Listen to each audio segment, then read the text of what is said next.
Kasabay nito, inutusan niya din ito na sumipsip ito ng dugo sa kanyang mga tauhan.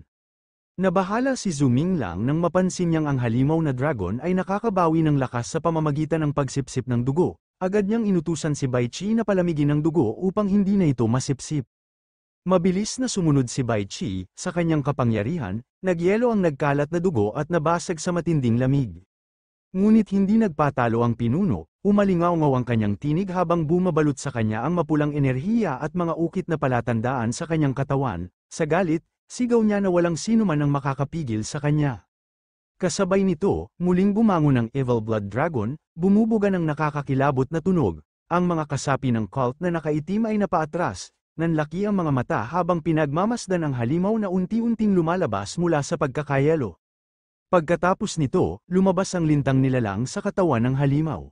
Tumama naman ito sa mga ulo ng mga tauhan ng hangal, kaya naman, buong-buo silang kinain ng lintang nilalang. Dahil dito, tuluyan ang naging zombie ang mga ito. Pagkatapos nito, mabilis na nag-utos si Bai Qinan sa kanyang espada, na putulin ang mga galamay ng Evil Eyeless Dragon. Kaya sa ganun, sunod-sunod ang hiwa ang ginawa ni Bai Qinan, ngunit sa kasamahang palad hindi naman gumana ito sa halimaw. Kasabay nito, kaagad naman sumakay ang ating bida kay Muye upang salubungin ang kalaban. Sa isang iglap, bumuhos ang napakaraming liwanag ng espada mula sa kanyang Sword Spirit Rain. Ang mga talim ay bumagsak na parang ulan, tinatadtad ang katawan ng Evil Blood Dragon. Nagalburuto ang halimaw, umaatungal sa sakit habang umaagos ang dugo nito. Hindi makapaniwala ang pinuno ng cult, galit na galit siyang sumigaw, nagtatanong kung paano nangyayari ito. Samantalang ang kanyang dragon ay nasa monarch level. Kaya sa ganun, nakapagdesisyon na itong tumakas. Habang papatakas ito, nagbitiw ito ng mga salita na habang may buhay ay may pag-asa, ngunit bago pa siya makalayo, isang matalim na liwanag ng espada ang dumaan sa kanyang katawan, bumulwak ang dugo at agad siyang bumagsak, wala ng buhay. Mula sa likuran ay dumating ang pinuno ng mga mersenaryo, matatag ang kanyang hakbang, hawak ang kumikislap na espada. Siya ang nagbigay ng huling dagok na tuluyang nagpabagsak sa pinuno ng cult. Malamig niyang winika na ang kalaban ay isa lamang walang kwentang tao. Matapos mapatay ang pinuno, biglang lumitaw si Wu Feng mula sa itaas at nagsalita. Pinuri niya ang ginawa ng pinuno ng mga mersenaryo, ngunit agad din siyang nagtanong. Bakit daw pinili nitong maging aso ng isang makapangyarihan, gayong mas mainam sanang maging malayang mandirigmang matuwid? Nagulat ang pinuno ng mga mersenaryo. Halos hindi niya namalayan ang presensya ni Wu Feng. Napakabanayad ng aura nito, animoy wala siya sa paligid, kung nagpa siya si Wu Feng na umatake ng palihim, tiyak na matagal na sana siyang patay. Sa isip niya, nagtaka siya kung bakit hindi ito umatake agad at tila minamaliit pa siya. Galit na ipinahayag ng pinuno ng mga mersenaryo na naroon siya upang patayin si Zhu Minglang, at hindi niya alintana kung may isa pa siyang maisasama. Buo ang loob niyang ikulong ang kaluluwa ng kalaban sa kanyang espada magpakailanman. Nang marinig ito ni Wu Feng, agad niyang naisip ang tungkol sa kasamahan ng pinuno, tila miyembro ito ng Sellsword Sect. Naalala rin niya na dati ay kasing tatag ng kanilang sekta ang Sellsword Sect, ngunit unti-unti itong bumagsak. Ngayon, malinaw na dahilan nito ang pagiging sunod-sunuran ng mga kagaya ng kaharap niya. Dahan-daang hinugot ni Wu Feng ang kanyang espada, sa kanya itinapon ang kaluban nito pataas. Nagtaka ang pinuno ng mga mersenaryo, may lihim ba sa kaluban at bakit ito itinapon? Dahil dito, pansamantala niyang ibinuhos ang atensyon niya roon. Samantala, biglang lumitaw si Wu Feng sa likuran ng pinuno ng mersenaryo. Mabilis na umatake si Wu Feng, kaya't wala nang pagkakataon ng pinuno ng mga mersenaryo para makaiwas. Napilitan itong salubungin ang atake gamit ang sarili niyang lakas, pinakawalan niya ang kanyang enerhiya at buong yabang na sumigaw ng kanyang kontraopensa. Ngunit imbes na matakot, ngumiti pa si Wu Feng, ito raw ang inaasahan niya. Sa kanilang banggaan, nagtagpo ang matinding enerhiya, kumislap ang liwanag ng espada ni Wu Feng laban sa bugso ng kapangyarihan ng kalaban. Habang nakikipagsagupaan, biglang bumagsak mula sa itaas ang kaluban na inihagis ni Wu Feng kanina. Nataranta ang pinuno ng mga mersenaryo at agad na inisip may sekreto ang taong ito, ang galaw niya ay nakatali sa kaluban. Ngunit nagkamali siya ng basa, akala niya ay natuklasan na niya ang sekreto ni Wu Feng. Sa totoo, iyon ang mismong patibong na pinaplanong gamitin ni Wu Feng upang guluhin ang atensyon ng kalaban. Sa isang iglap, tinamaan ng malakas na atake ang pinuno ng mersenaryo. Hindi ito inaasahan ng kalaban kaya't napaatras siya at sugatan, duguan ang kanyang katawan hanggang sa mapaluhod sa sahig. Doon niya napagtanto na wala palang espesyal na teknik si Wu Feng, sa halip, napakatalino lamang nitong kalkulahin ang eksaktong oras ng paghugot at pagbabalik ng espada sa kaluban upang maagap siyang talunin. Habang nakahandusay ang pinuno ng mersenaryo, malamig na pinagmasdan siya ni Wu Feng. Napansin niya na tila maraming puwersa ang kumampi kay Prinsipe Ang, at isa na rito ang taong mula sa Sellsword Sect, hindi niya tiyak kung buong sekta ang kumampi o kung ang pinuno ng mersenaryo lamang ang nagdesisyon. Gayunpaman, alam niyang dapat niya itong ipaalam kay Zhu Changguan bago pa lumala ang sitwasyon. Pagkatapos nito, biglang umalingaw-ngaw ang malakas na pagsabog at bumukal ang napakaraming dugo. Habang pinagmamasdan nito ni Wu Feng, tinanong niya ang kalagayan ni Zhu Minglang. Mula rito'y lumitaw ang isang nakakatakot at dambuhalang litang nilalang, ang Evil Eyeless Dragon. Habang pinagmamasdan nito ng ating bida, bigla na lamang itong umatake sa kanya, gamit ang mga maliliit na lintang nilalang. Pilit na nilabanan ng ating bida gamit ang kanyang kamay upang hindi siya mapinsala ng mga ito. Sa huli, nawalan siya ng balanse at nahulog mula sa kanyang kinatatayuan, habang patuloy na sumusugod ang mga lintang nilalang. Habang nalalagay sa panganib, agad na tinawag ni Zhu Minglang si Bai Qi upang tulungan siya sa pagkabagsak sa ere. Sa kabutihang palad, nailigtas naman siya ni Bai Qi. Habang nakasakay sa ibabaw ni Bai Qi at lumilipad sa kalangitan, nakahinga ng maluwag si Zhu Minglang at napagtanto kung gaano kaliit ang pagitan ng buhay at kamatayan sa laban na iyon. Sa huli, inamin niya na kailangan pa nilang mag-ensayo at pagbutihin ang kanilang pagtutulungan upang mas maging mahusay na magkasangga sa mga darating na laban. Sa kabilang banda, nagwawala ang Evil Eyeless Dragon sa lungsod, dahil sa sobrang takot, agad na nagtakbuhan ang mga tao sa paligid, nagsisigawan at humihingi ng tulong habang winawasak ng halimaw ang lahat ng madaanan nito. Nakikita ni Zhu Minglang ang matinding kapahamakan, kaya kaagad niyang iniutos sa kanyang dragon, mariin niyang sinabi kay Bai Qi na pigilan ang dugong halimaw upang hindi na nito magpatuloy sa pagpatay ng mga inosenteng tao sa lungsod. Sumunod si Bai Qi at buong tapang na hinarap ang halimaw. Kasabay nito, pinakawalan ni Bai Qi ang kanyang Ice Age Wall upang pigilan ang halimaw sa kanyang ginagawa. Sa huli, nasakop ng mga pader ng yelo ang halimaw, pansamantalang napigil ang kanyang pagwasak sa lungsod. Kasabay nito, naghanda si Bai Qi ng kanyang atake, at mariin niyang inutusan ang halimaw na tumigil sa pagpatay. Sa isang iglap, inilabas niya ang kanyang matinding kapangyarihan, lumitaw ang kanyang espada na balot ng liwanag, at ginamit niya ang teknik na Sword Flame, Sword Flash.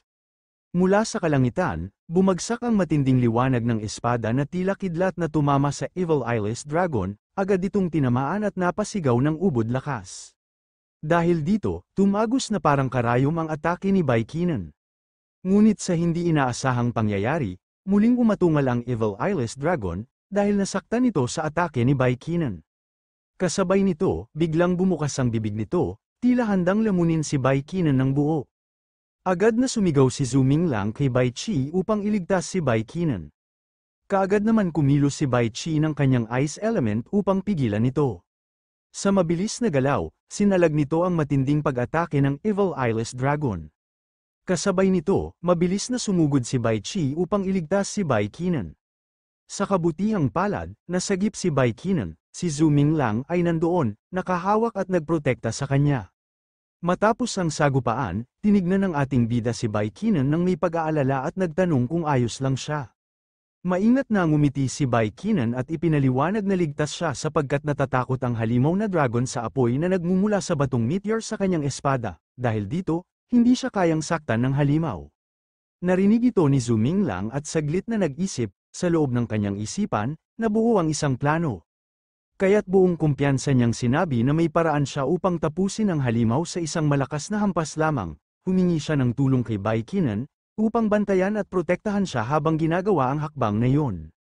Hindi nagdalawang isip si Bai Qi at pumayag, kasabay nito, nagpakawala ng nakakabinging ugong ang kalangitan, lumitaw ang naglalagablab na liwanag na nagmula sa espada ni Zhu Minglang, isang sinaunang sandata na may apoy mula pa sa mga bituin.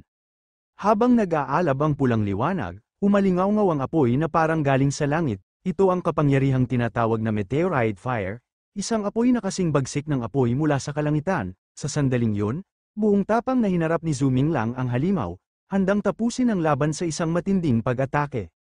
Namangha si Bai Qinan nang makita ang naglalagablab na liwanag mula sa espada ni Zhu Minglang, hindi niya naiwasang mapabulong, tanong kung yun ba ang apoy mula sa langit. Sa gitna ng nagngangalit na enerhiya, lumingon si Zhu Minglang kay Bai Qinan at mabilis na nagtanong kung maaari niyang hiramin ang kanyang espada, walang pag-aalinlangan, iniabot ito ni Bai Qinan, at agad na damaloy ang makalangit na kapangyarihan sa paligid. Sa sandaling yun, buong lakas na sumigaw si Zhu Minglang, at mula sa kanyang mga kamay ay nag-apoy ang matinding enerhiya. Isang makapangyarihang sigaw ang umalingaw-ngaw, sword flame. Kasunod nito, pinakawalan niya ang isang nakabibinging atake, double sword flame tornado. Mula sa kanyang mga espada, isang higanteng alon ng apoy ang bumuo ng isang nakamamatay na buhawi. Sa loob ng apoy, lumitaw ang anyo ng isang dambuhalang pulang dragon, na tila pinagsama ang kapangyarihan ng langit at apoy ng meteor. Sa huli, tuluyan ang namatay ang Evil Eyeless Dragon. Pagkatapos ng matinding laban, agad na nilapitan ni Bai Qinan si Zhu Minglang at nagtanong kung ayos lang ba siya. Huminga ito ng malalim at sinabing na puwersa lamang niya ng husto ang kanyang katawan, ngunit kailangan lang niya ng ilang sandali upang makabawi. Napangiti siya ng bahagya at idinagdag na gaya ng kanyang inaasahan, halos hindi na niya kayang ulitin ang ganoong uri ng pamamaraan, pero ang mahalaga ay nagawa niyang patayin ang masamang dragon. Mula sa bangkay ng halimaw, nagsimulang mag-ipon ng enerhiya si Zhu Minglang, Soul Core Gathering, upang kunin ang core ng halimaw. Ipinaliwanag ng ating bida na dahil ito ay isang evil dragon na nasa antas ng monarch, tiyak na mataas ang kalidad ng soul core nito. Bagamat hindi niya ito magagamit ng direkta, sigurado siyang maaari niya itong ipagpalit para sa isang kayamanang katumbas ng isang buong lungsod. Hawak ang kumikislap na core, ngumiti siya at nagsabi. Ganito ang tinatawag na paggawa ng tama at pagtanggap ng dakilang gantimpala. Matapos ang matinding labanan, napansin ng ilan na tila nakatakas si Hao Xiaokong. Sinabi ng ating bida na ayos lang yun dahil tiyak na may hahabol at aayos sa kanya, lalo't ang Zhu clan ay hindi basta-bastang maaaring lapastanganin. Kasunod nito, iminungkahi ni Bai Qinan kay Wu Feng na sumulat sila ng liham sa kanilang mga pinuno upang iulat ang lahat ng nangyari sa Tablet City. Sumang-ayon si Wu Feng, at sinabing ngayon lang niya tuluyang nararamdaman ang bigat ng lahat ng pangyayari. Sa isang madilim na lugar, makikitang nakagapos ang ilang mga bihag, isa sa kanila ang nagsabi na nakakatakot ang nangyari, ngunit mabuti na lamang at napatay ang dambuhalang dragon, kung hindi ay siguradong wala na silang lahat. Sinabi ni Wu Feng, ngunit kahit patay na ang halimaw, batid nilang wala pa rin silang pagkakataong mamuhay ng maayos, isa pa, bagamat sila'y mga alipin lamang, hindi dapat sila basta patayin kung kanino lamang. Ito ay hindi lamang laban sa sangkatauhan kundi nagbibigay din ng pagkakataon sa mga masasamang sekta upang samantalahin ang sitwasyon. Sa huli, ang mga tao sa Jiting Continent pa rin ang magdurusa. Habang nakatanaw sa buwan, nagduda si Zhu Minglang na maaaring sangkot ang pinuno ng Tablet City sa nangyaring kaguluhan, nais niyang ipaalam ito sa kanyang tiyo na si Zhu Yushan upang masiyasat. Napaisip din siya kung ilan pang masasamang lungsod ang nagtatago sa mga liblib na lugar. Kasama niya si Bai Qinan na nagpahayag ng galit sa mga kampo ng mersenaryo, tinawag niya ang mga ito na sakim at tiyak na may kinalaman sa kasamaan. Ipinaliwanag naman ni Zhu Minglang na may makapangyarihang mga warlord sa likod ng mga kampong ito, kaya't mahirap silang supulin hanggat hindi pa natatanggal ang sistemang pang-aalipin. Sa pag-uusap nila, napag-isipan ni Zhu Minglang na mas mapayapa ang Lichuan Continent, lalo na sa ilalim ng pamumuno ni Yunzi sa Ancestral Dragon City.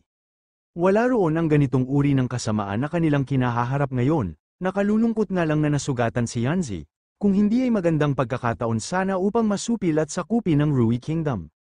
Kinaumagahan, narating ni Zhu Minglang at ng kanyang mga kasamahan ang kabisera ng Miao Kingdom, ayon sa kanilang usapan, aabutin pa ng 4 hanggang 5 araw bago sila tuluyang makapasok sa kabundukan ng Miao.